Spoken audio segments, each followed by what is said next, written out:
Jeremiah, give us your take on Jesus Ferreira potentially joining the Seattle Sounders, as was reported today by Sounder at Heart. Great. Yeah, website. by Sounder at Heart. Good website. I mean, I think it's a good trade. I think it's a good move. It depends on what they're giving up, and from what we know, it seems like a reasonable move. I think the concern most people reasonably have is this it? Is this the big move? Everyone had sort of gotten themselves amped up for potentially a big DP signing, and if this precludes them from doing that, it's underwhelming, I think. Yeah. And that's an understandable reaction. So in a vacuum, I think it's a great move. You're talking about picking up a soon to be 24-year-old striker with 53 MLS goals, 15 more national team goals. I realize they're against the Pirates of the Caribbean or whatever. Like I get all that, but like a lot of guys have played against bad teams in the U.S. national team, and they don't have 15 goals in 23 appearances or whatever crazy stat it is. So I think you have to look at him as, a player who has a huge amount of potential. There's never been a player like him available. There's never been a player like him traded within MLS. I was looking this up to see what the closest comp would be, and maybe Jordi Mihailovic when Chicago sent him to Montreal. He was 22, but he had like 6 goals and 14 assists. He was not disproven. No, he wasn't. He was hyped. He was a much hyped young player, but he had not had a season at all like Jesus Ferreira. So I realized Ferreira's last 18 months really have not been great, but by everything I've heard, it was a mess at Dallas. He didn't like them. They didn't like him. He was, maybe playing through some injuries. So as far as, risks go, this seems like a pretty reasonable one. Yeah, I agree with that. I mean, he's a good player, guys. Like he's got proven production in MLS. Like I said, got an 18-goal season. And also, I mean, I've watched a lot of him on FC Dallas over the years. Like he's pretty fun to watch. Like he scores some banger goals, and he's pretty creative and unselfish as well. He can play false nine or as like your pure nine. He's got some, and out wide, I think, like that he's played out there too. So it's good positional flexibility. But yeah, like Brando said, we just need to know the compensation and details. And once we get all that information, we'll be able to evaluate it. But in principle, I don't know. I think it's a good addition.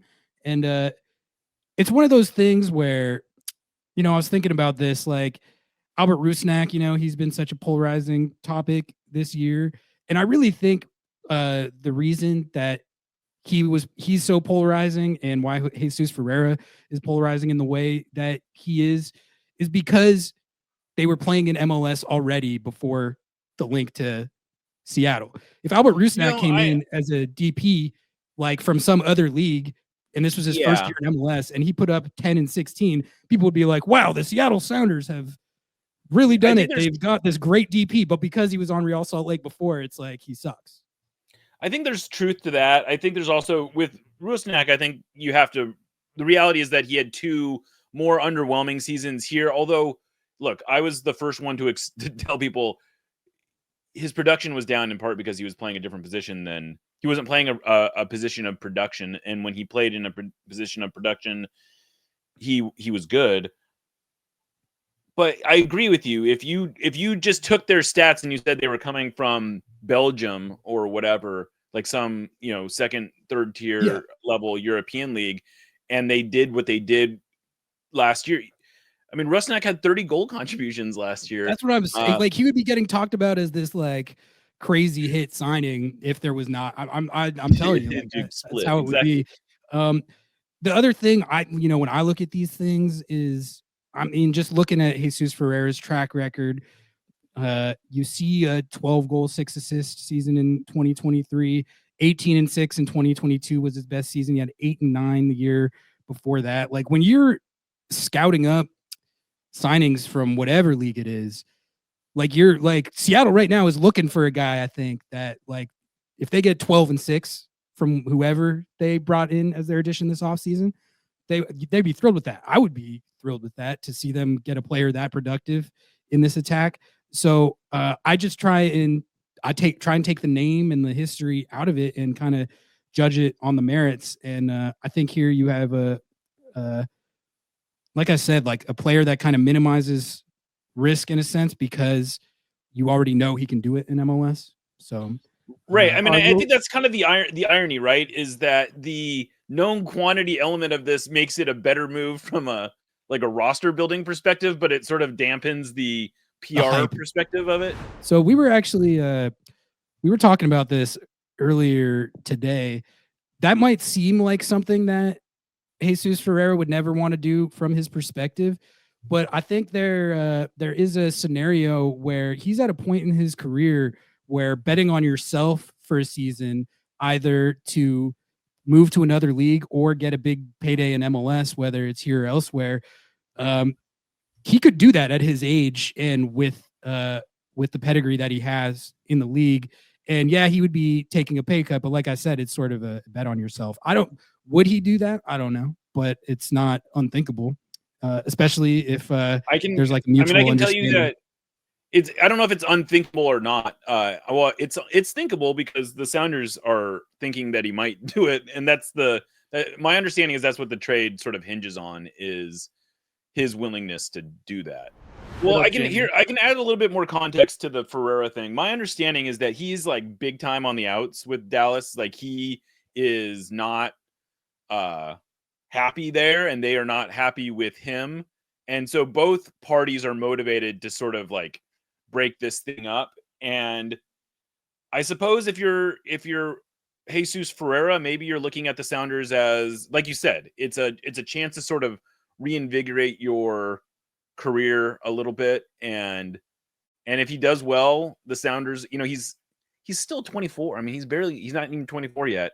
So if he has a good season, there's no reason that he can't bounce next year. And I'm sure that would be part of the agreement with the Sounders, is like, hey, if you guys get an offer for me, you got to let me go. Yeah, the way I was, kind of seeing it was like, you have the opportunity to play in Champions League, which is going to get you a lot of South American looks. You have an opportunity to play in the Club World Cup, which is going to just get you a bit like across the board looks. And you have an opportunity to play for a team that was one game away from MLS Cup. You were really close in, Open Cup. There is success to be had on this team. And if all you have to do is, I don't know, play well for a season and elevate your stock, and the Sounders are like, yeah, come play with us, take a little pay cut, but if you want to go, you can go. We're not going to hold you back. That sounds really enticing if you're in a situation where there comes a point in everyone's Dallas career where they're like, I cannot be here anymore. Please get me out of Frisco, Texas. And it seems like that has kind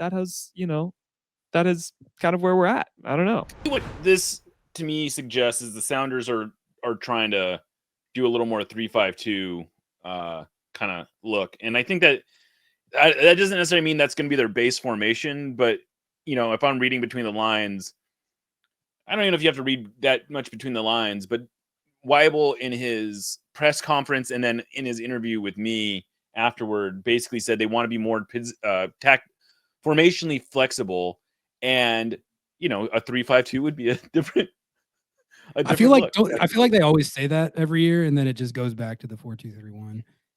I mean, it might still be their default position. How good was that photo selection, by the way? Yeah, it's pretty good. See, that's one thing I had, like, even dating back to his FC Dallas career, is he's got a little bit of juice and swag to him. I remember it was either this year or last year. They were playing the Texas Derby against Austin FC, and he scored the game winner late in the game, and he was just giving it to the Austin FC fans. I've been saying for years, I feel like Seattle needs a little more bite, a little more juice. It's a lot of nice guys on the team, which is great. It's fine, but like I think someone with that more personality profile, I'm into that. I really think that ownership aren't willing to spend. I mean, we'll see what they do. Like I said, yeah. Like, if this is the move, then yeah, that is underwhelming. I think it's a valid concern until they go out and spend money, or if they've completely painted themselves into a corner where they can't spend money. But this does not, I would say this does not in itself preclude them from doing anything big, but it does paint a picture that maybe this is what they're doing instead of spending big.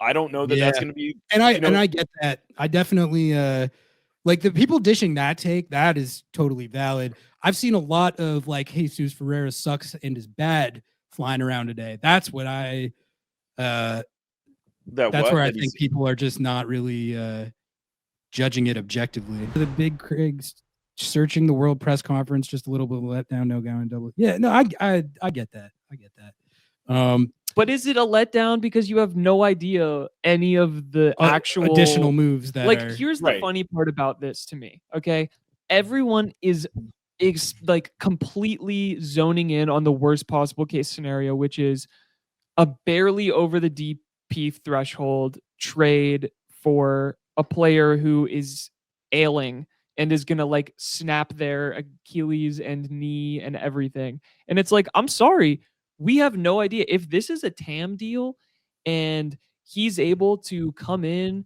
and integrate with the squad and play well and score a shit ton of goals and add depth to this squad. If you're mad about that, you're just choosing to be upset about something. I mean, people would change their tune as soon as he put up 10 and 10. I think that's like once the games start, those things kind of tend to change.